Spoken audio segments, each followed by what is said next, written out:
જય માતાજી મમ્મી. જય માતાજી બેટા. શું કરો છો આજે? શું બનાવો છો? આજે આપણે વળીનું શાક બનાવતા શીખવશું. વળીનું શાક આપણે બે રીતે થાય. એકવાર ચણાનો લોટ આવી રીતે વઘારી એમ થાય, અને આપણે ઢોકળાની જેમ બાફીને આપણે છાશમાં વઘારી શકીએ. અચ્છા, સ્ટીમ કરીને એમ. સ્ટીમ કરીને.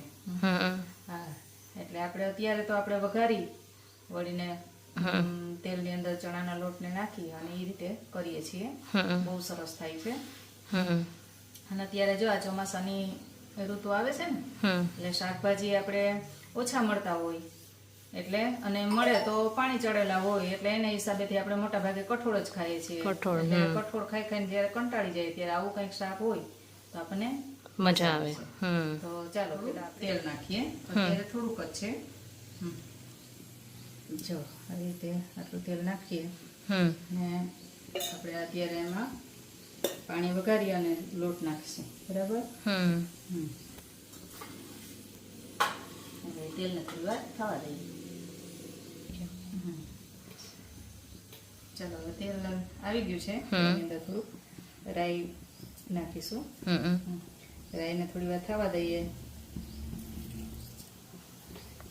થોડી વાર રાઈને ફૂટી જાય ને રાઈ, પછી એની અંદર જીરું ને હિંગ ને નાખી અને એનો વઘાર કરશું. આ રાઈને થોડી વાર આવવા દઈએ.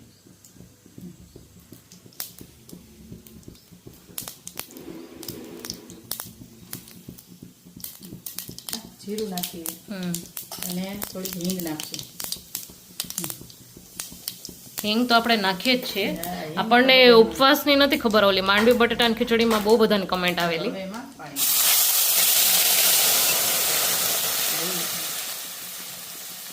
વઘાર કરીને ડાયરેક્ટ પાણી. વઘાર કરી અને ડાયરેક્ટ થોડીક વાર પાણીને થોડીક વાર ઉકળવા દઈશું. એની અંદર હળદર,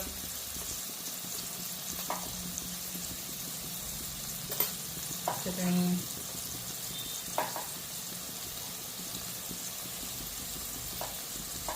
આમાં તો આપણે અત્યારે આ ઢોકળી પૂરતું જ નાખીએ છીએ. અને પછી જ્યારે શાક બનાવશું ને ગ્રેવી વાળું, તો એના ભાગનું પછી નાખશું. બરાબર.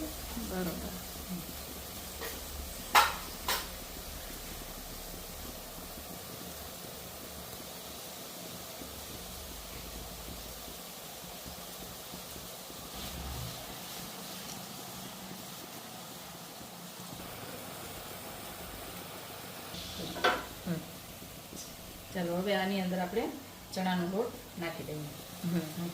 ને આ જે છે ને, આ આપણા ઘરમાં થોડીક એમને વળી ખવાય છે, એટલે મેં થોડુંક વધારે લીધું છે ચણાનો લોટને.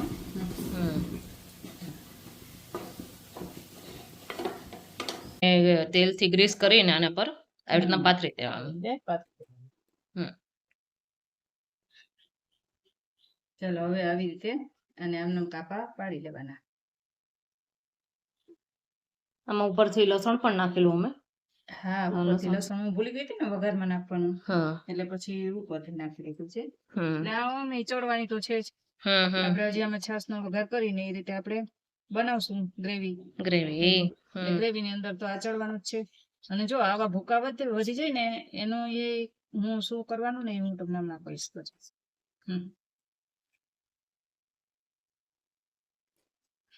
આવી રીતે નાની નાની વડી બનાવીએ ને તો સરસ લાગે. વડી આખી રે અને મજા આવે. શાક વઘારવાની ગ્રેવી બનાવશું.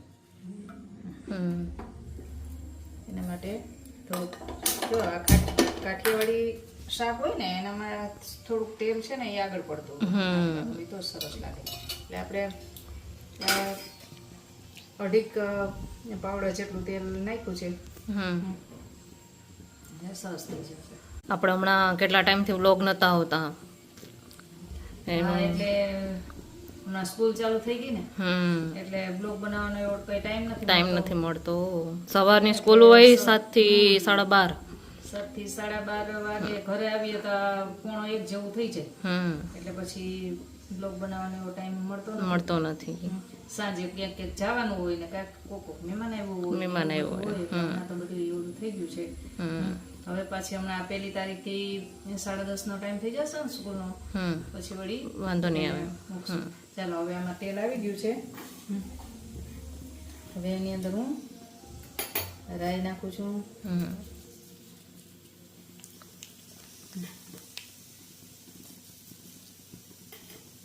રાઈને થોડીક વાર આવવા દઈએ.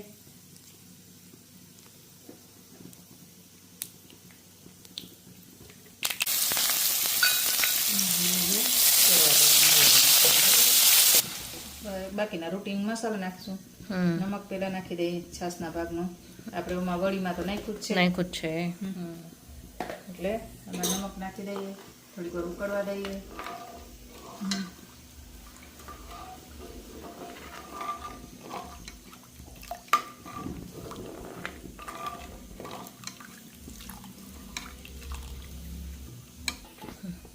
હવે એની અંદર ચટણી આપણા જે રીતે ઘરમાં તીખું ખવાતું હોય એ પ્રમાણે આ મરચું પાવડર આપણે નાખવાનું, બરાબર.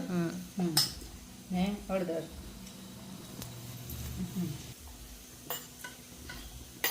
પછી ધાણા જીરું,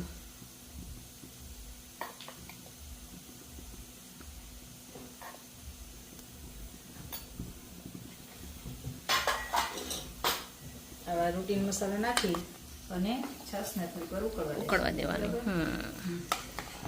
એક વખત તમે ઘરે ટ્રાય બનાવજો અને અમારી રેસીપી તમને બધાને કેવી લાગે છે એ કમેન્ટમાં કરજો. અને કોણે કોણે અમારી રેસીપીને ટ્રાય ઘરે કરી છે એ પણ જણાવજો, કમેન્ટમાં કહેજો. તો અમને ખબર પડે કે ના તમને બધાને અમને ગમી છે કે નહીં, કેવી લાગી છે. ને ઘણા એમ કહે છે કે આમાં ઓલા આપણે કયું શાક બનાવ્યું હતું, કમેન્ટ આવી હતી, ઓલો પાડેલી સેવનું શાકમાં લીમડો કેવો લાગે છે. તો અમને તો એનો ટેસ્ટ સારો લાગે છે. ને અમારા ઘરની અંદર તો આ છાશનું કોઈ પણ શાક હોય ને એ લીમડા વગરનું વઘાર નથી બનતો. અમને તો બહુ ભાવે છે. એકવાર તમે પણ ટ્રાય કરજો, ટ્રાય કરો એટલે ખબર પડે કે લીમડાનો ટેસ્ટ બહુ સરસ આવે. અને આ છાશ છે ને ઉકળવા દઈએ તો એ ક્યારેય છાશ અમારી ફાટતી નથી, કેમ કે એની અંદર આપણે મીઠું નાખી દઈએ ને તો સરસ થઈ જાય છે. ફોદાવાળી છાશ નથી થતી, આવી જ સરસ રહે છે. જો મેં તમને કીધું હતું ને કે આ જે ભૂકો છે એનો આપણે કંઈક ઉપયોગ કરશું. આ ભૂકો છે ને અત્યારે ઉકળે છે ને એની અંદર નાખી દઈએ ને તો શાક છે એ થોડુંક ઘાટું બને. ઓકે. એટલે આવી રીતે સેજ ઘાટું હોય ને મજા આવે. અને હવે આ શાક છે એ ઉકળી ગયું છે, આપણે એની અંદર આ વડી નાખી દેવાની છે. અને આ વડી છે ને એ તમે ક્યારેક ઓછી ભૂખ હોય, 5 વાગે ભૂખ લાગી હોય અને તો બનાવો ને તોય બહુ મસ્ત લાગે. ખાલી એમનેમ જ વડી ને ચા ને વડી પણ ખાઈ શકો, ચટણી સાથે પણ ખાઈ શકો. ચટણી દહીં હોય એમનેમ ખાવી હોય તોય બહુ સરસ લાગે. ચાલો આપણે હવે એક વડી આમાં નાખી દેવાની છે, બરાબર.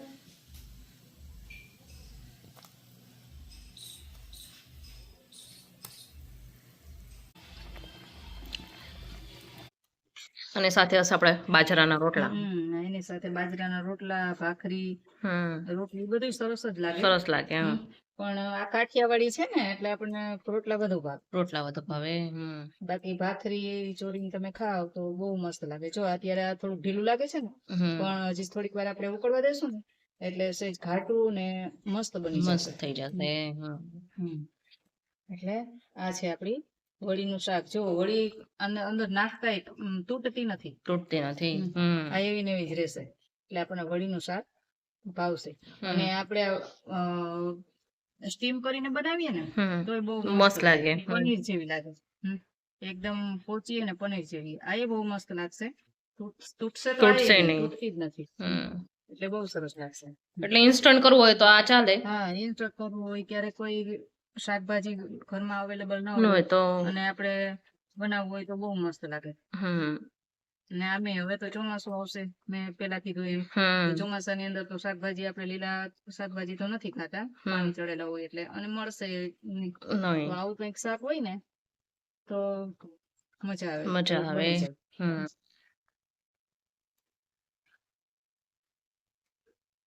બધું ઉકળી ગયું છે, હમ. બરાબર. અને હવે આપણે ધાણા ભાજી એની અંદર નાખી દઈશું. હવે આપણે ગેસ બંધ કરશું એટલે શાક સરસ મજાનું બની ગયું બની છે. ગયું જુઓ. છે.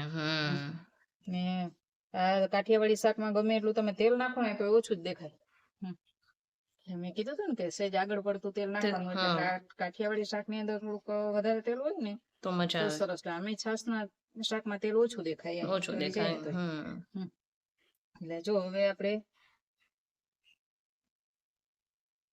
શાક બની ગયું છે તો એની ઉપર ધાણા ભાજી, ધાણા જીરું અને પછી ધાણા ભાજી. ને ઘણા આમાં ગરમ મસાલો નાખતા હોય, પણ આપણે આપણને એવું તો કઈ નાખતા નથી. નથી ભાવતો, ગરમ મસાલો નથી ભાવતો એટલે ગરમ મસાલો તો નથી નાખતો. અને ધાણા ભાજી.